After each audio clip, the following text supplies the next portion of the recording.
to the channel, and today we've got a tasting! At last, you might say.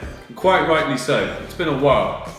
So, what I want to do occasionally on the channel is do tasting videos of wines that are not only very, very tasty and oh, okay, never eat before you do videos.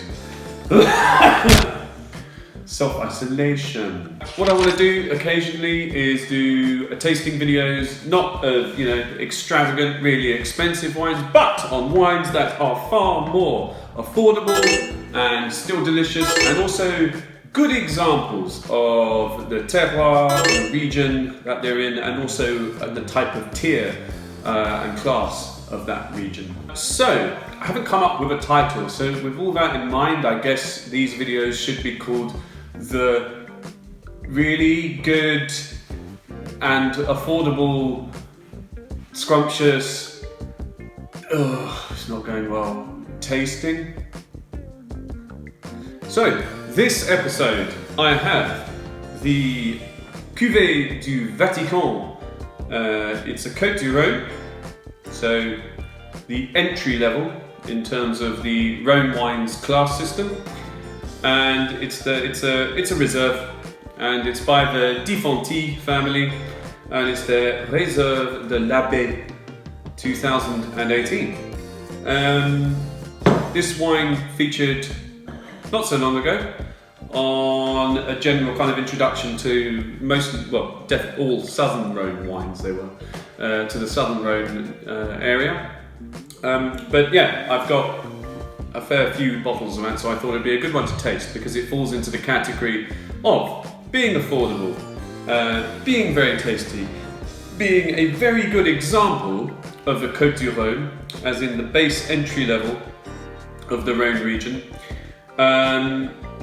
more so than a lot of others. You can buy an awful lot of Côte du Rhônes that are very, very thin, not very full of flavour, longevity out the window. You put them in your mouth, you swallow it, it's like, buried water.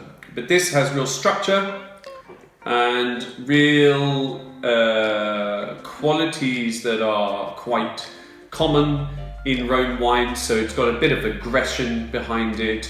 It's quite medium bodied. It's not much of a pansy at all. It's very much a wine. If you were going to eat, you can just drink it on its own, but I mean, it's very much a Côte du Rhône that goes very well with kind of good rustic food. So we're talking, your kind of pieces of meat, sausages, things that are very infused with earthen herbs, kind of earthen flavoured herbs like fennel, Provençal herbs, things like that. Things that have a bit of to them. You've got several tiers when it comes to Côte du Rhône. This Côte du Rhône, Appellation Originale Contrôlée, or AOC, base level. Then if you go upper level in terms of the hierarchy, you've got Côte du Rhône Village. They essentially have a bit more structure. Normally they're a bit more refined, and defined. Yes, they're both of the ifines. They have a slightly more distinct expression of the terroir, and that's why they're going to second tier. The third tier of Côte du Rhône is Côte du Rhône Village, with the name of the actual village under it on the bottle. So you have a Côte du Rhône from Sablé, or a Côte du Rhône Village from Rastreux.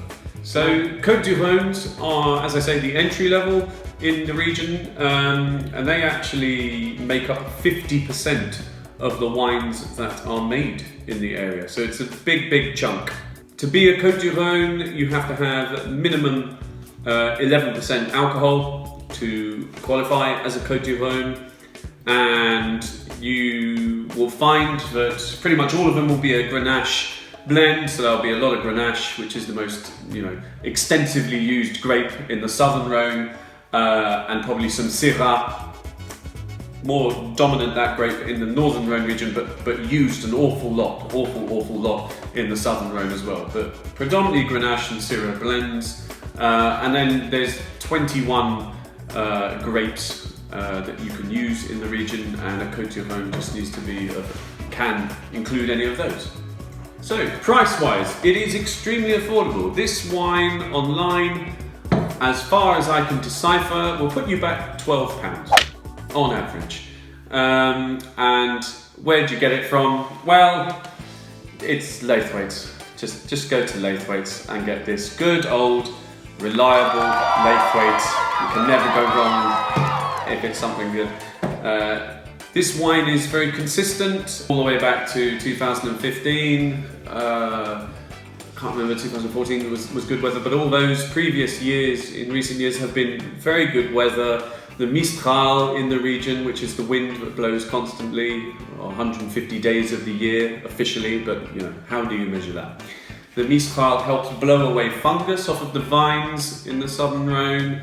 It keeps a very much cooler Mediterranean climate throughout the latter part of the summer. And obviously the wind keeps the clouds going along, so there's plenty of sunshine for the vines, which is why a lot of Côte d'Ivoires are very consistent. So let's see what we've got here. I'm keen to have a smell.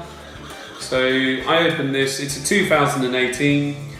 This Cuvée du Vatican Côte d'Ivoire is 14%. So that's quite high in terms of alcohol quantity. So when I smell it, go for the aroma, I would assume, as it's a Côte d'Ivoire, there might be a slight overpowering on the nose of the alcohol, and you can tell that is if when you take a sniff. Let's have a go. If when you take a sniff, yeah. So as well as all the fruits, sort of plum scent and cherry scent that I'm getting, kind of dark fruits as well, there's a slight burning on the nostrils, ever so slightly, and that's just because it's high in alcohol. Fortunately, with these wines, even a Côte d'Ivoire entry level, there's enough tannins to combat the alcohol levels, and you can, because of that, you can keep these for 5 years. I wouldn't keep a Côte d'Ivoire longer than 5 years. A, because it's not that complex and the complexity won't change too much. But also they're wines for just drinking, they're everyday wines. It's not a wine you want to keep for a special occasion, a Côte d'Ivoire. You would want to do that with the cru classed wines, certainly. But yeah, a Côte d'Ivoire, you don't want to be keeping it in for too long. So as I say, after swilling it, you can, after giving the glass a shake, there's lots of plum. Definitely cherries. It's high in alcohol, as we've said, 14%, and you can smell an alcoholic presence. There's also, not barbecue, but like a smoky aroma. Not to the extent, not talking about a smokiness that you'd get in an old Bordeaux. It's more kind of wood smoke, that sort of thing. And there's also a kind of earthy herby smell, sort of fennelly, that kind of thing, kind of forest herby smell. So I'm not getting any more, and as you can see, it's a deep red, and that is what Grenache does in the southern Rhone. You'll get these deep red coloured wines in the glass, and if you look at the thinner parts where the wine is thinner on through the glass, it's almost a sort of purple. It's kind of scarlet, deep scarlet, almost purple. It's very typical of a Grenache, high percentage Grenache wine. So, tasting.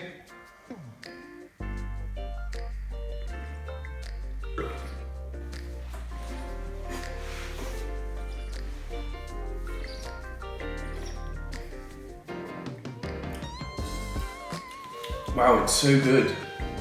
for a Côte du Rhône, it is so good. It's got everything you want from a Côte du Rhône. It's got that aggression, and that's coming through from the tannins and the acidity. Like, they're both kind of medium to high, and the aggressive nature there from the Rhône terroir is very present in this Côte du Rhône. It's also the alcohol. The alcohol smells more alcoholic than when you taste it. It marries fairly well with the kind of high tannins in there and the acidity, so it doesn't pack too much of a punch when you drink it. And also, there's so much fruit, there's so much cherry and plum. It's those kind of flavors, dark fruits coming through. It's really lovely, and you can, the minerality is there. You get this sort of herby finish. It's really lovely.